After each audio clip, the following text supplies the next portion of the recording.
আসসালামু আলাইকুম। আমন্ত্রণ জানাচ্ছি এনটিভির মধ্যাহ্নের খবরে। ফেনীতে বন্যার পানি কমলেও দুর্ভোগে ৩ উপজেলার ৭টি গ্রামের লাখো মানুষ। কাঁচা পাকা সড়ক তলিয়ে যাওয়ায় অনেকটাই যোগাযোগ বিচ্ছিন্ন। দুর্গত এলাকায় দেখা দিয়েছে শুকনো খাবার ও বিশুদ্ধ পানির সংকট। কুমিল্লায় বেড়েছে গোমতী নদীর পানি। জেলার ৯টি উপজেলায় বর্তমানে ৬৩,৮৬০ পরিবার পানিবন্দী এবং দুর্গতদের জন্য আশ্রয়কেন্দ্র খোলা হয়েছে ৪৬৬টি। বিস্তারিত জানাচ্ছেন জীবন আহমেদ।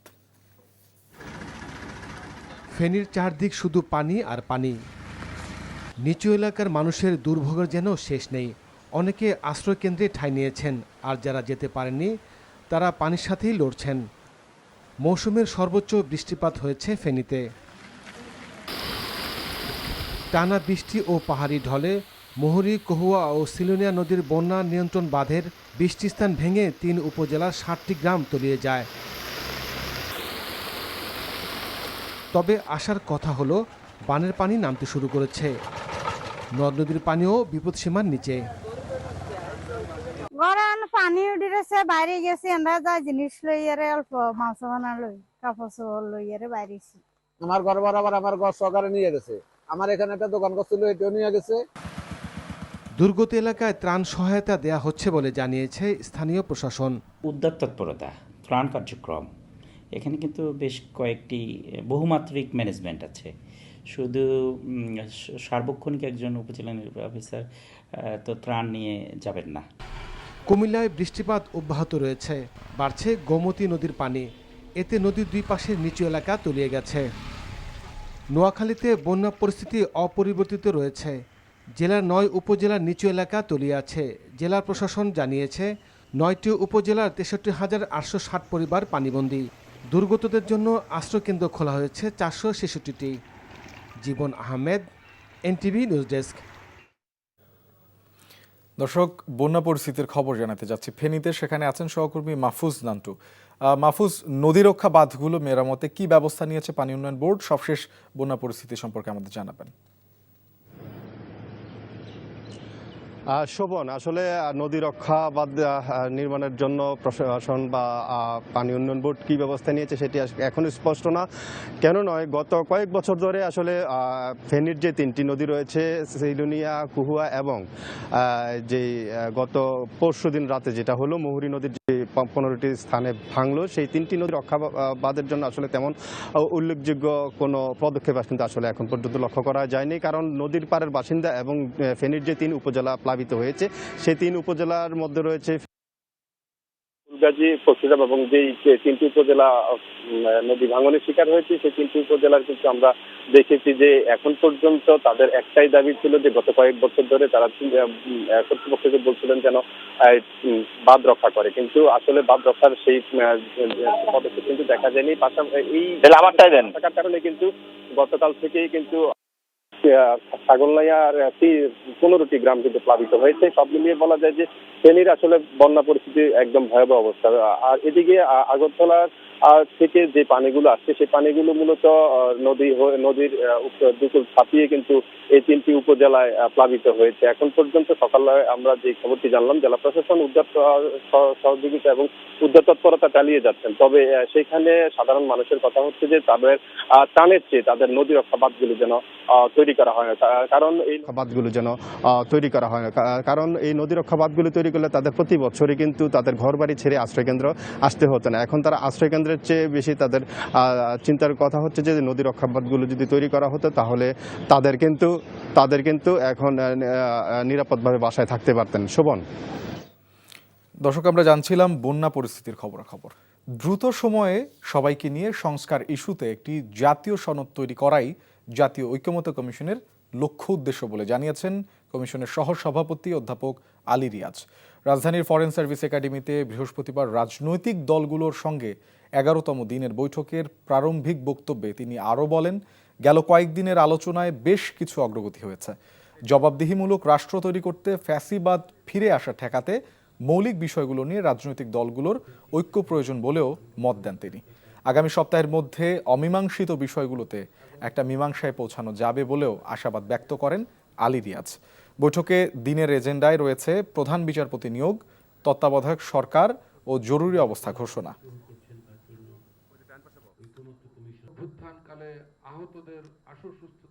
আমরা একটা জবাবদিহিমূলক রাষ্ট্রের কথা বলছি। আমরা যাতে করে ক্ষমতায় এককেন্দ্রীকরণ না হয় সেটার কথা বলছি, নাগরিকদের অধিকার সুরক্ষার কথা বলছি, বিচার বিভাগের স্বাধীনতার কথা বলছি, এবং প্রাতিষ্ঠানিকভাবে যেন এমন ব্যবস্থা তৈরি করা যায় যা কোনো অবস্থাতেই এদেশে আবার কোনো ফ্যাসিবাদী শাসন তৈরি করতে না পারে সেটা নিশ্চিত করা। পিআর পদ্ধতিতে নির্বাচন ও জুলাই সনদ সহ 7 দফা দাবি পূরণ হলে জামায়াতে ইসলামী যে কোনো সময় নির্বাচনের জন্য প্রস্তুত বলে মন্তব্য করেছেন দলটির সহকারী সেক্রেটারি জেনারেল অ্যাডভোকেট এহসানুল মাহবুব জুবায়ের। সকালে ডিএমপি কমিশনারের কার্যালয়ে জামায়াতে ইসলামীর 5 সদস্যের প্রতিনিধি দলের সাথে ডিএমপির বৈঠক শেষে একথা বলেন তিনি। বলেন, রাজনৈতিক ইতিহাসে জামায়াতে ইসলামীর সবচেয়ে বড় সমাবেশ অনুষ্ঠিত হবে। আশা করছেন কয়েক লক্ষ লোকের সমাবেশ হবে এখানে। বিএনপি সহ ফ্যাসিবাদ বিরোধী সব রাজনৈতিক দল ও সংগঠনকে সমাবেশে দাওয়াত দেওয়ার কথা রয়েছে। ডিএমপি থেকে সমাবেশের নিরাপত্তা সহ সার্বিক বিষয়ে সহযোগিতার আশ্বাস পাবার কথাও জানান তিনি।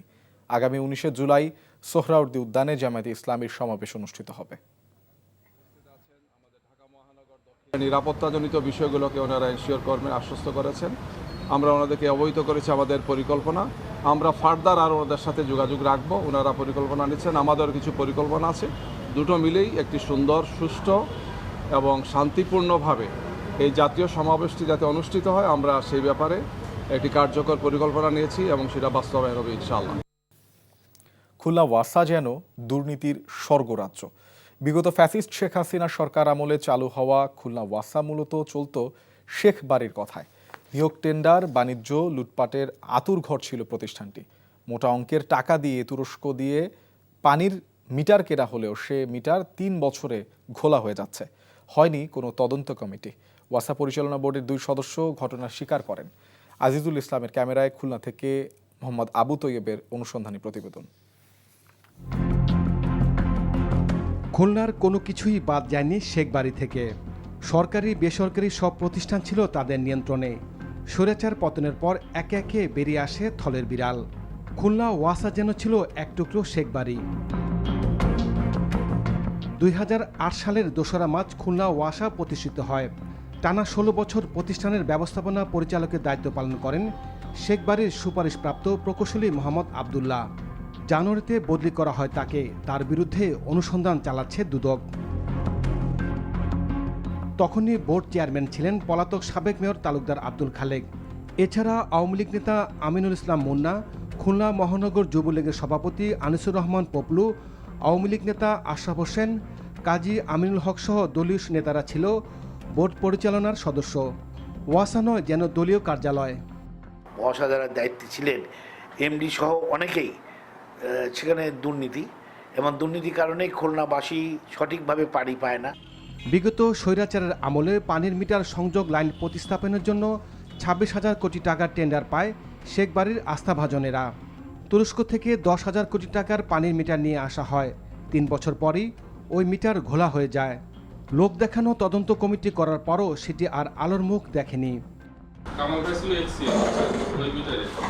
ওখানে 35,000 মিটার কিনেছে। মিটার কেনার সময় উনি তুরস্ক ভ্রমণ করেছেন, মিটার ফ্যাক্টরি ভিজিটে গিয়েছেন। আর ওনার সাথে ছিল আমাদের ডিএমডি কামাল হোসেন, সেই সময় প্রকল্প পরিচালক। আমরা এটা পছন্দ করতেছি, এটা আপনার সিকিউরিটি গার্ড হচ্ছে। এখন ওখানে আমাদের যেটা সবচেয়ে দুঃখজনক বিষয় যে আমাদের সিসি ক্যামেরাটা আছে, কিন্তু ওটা রেকর্ডিং না। এখন হচ্ছে আবার ঠিক করে ফেলছে, কিন্তু ওই সময়টা ওটা আমরা চেষ্টা করছি। ওয়াসার বোতলজাত কারখানায় 30 কোটি টাকার প্রকল্পে নেই উৎপাদন। সেই প্রশ্নের কোনো সদুত্তর মেলেনি। আপনি এমডি স্যারের দপ্তরের থেকে পারমিশনটা নিয়ে আসেন, আমি শুধু সেইটুকু বলেছি। আমি সচিব আসার সময় শরীফ স্যারের কাছে গেছি, শরীফ স্যার বলছে যে আমার কাছ থেকে পারমিশন কিংবা এমডি স্যারের দপ্তরের থেকে পারমিশন আনা হয় না। সেই ঘোলা পানির মিটার গত 6 মাসে 3টি গোডাউন থেকে রহস্যজনকভাবে চুরি হয়ে যায়। সিসি ক্যামেরা ছিল নষ্ট। তালা নষ্ট ছিল, ভাঙ্গা বলতে গেলে সব তালায় তখন সব চাবিতে খুলতো।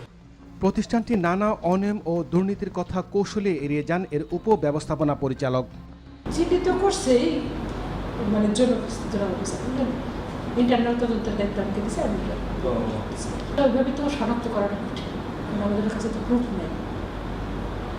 প্রুফও নাই, আর আমাদের সিসিটিভি তখন কোনো কারণে নষ্ট ছিল।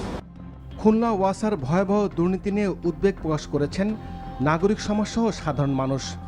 মিটার চুরির ঘটনা 3000 মিটার, সেখানে অনেক জায়গায় শোনা যায় যে রিডিং থাকা অবস্থায় সেই মিটারগুলো খুলে নিয়ে এসে সেগুলোকে ওখানে জমা না রেখে সেগুলোকে সরিয়ে নেওয়া হয়েছে এবং কথিত আছে যে সেটা তাদের নিজস্ব দোকান রয়েছে, সেটা ঢাকার থেকে রিপেয়ার করে এখানে এসে আবার বিক্রি করা হচ্ছে।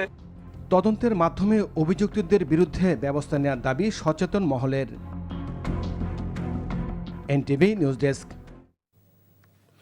গণপ্রতিনিধিত্ব অধ্যাদেশ, নির্বাচন কমিশন সচিবালয় অধ্যাদেশ, মনোনয়নপত্রের সঙ্গে প্রার্থীদের হলফনামা সহ 5টি আলোচ্য সূচি নিয়ে বৈঠকে বসেছে নির্বাচন কমিশন।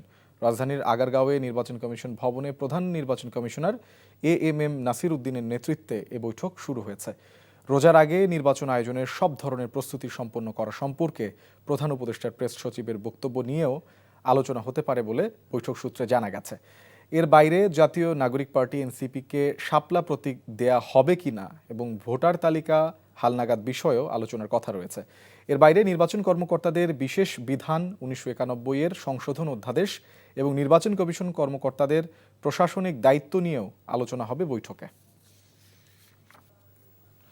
এই ছিল মধ্যাহ্নের খবরে। এই খবরে ভিডিও সহ আপডেট জানতে ভিজিট করুন NTV অনলাইন www.ntvbd.com।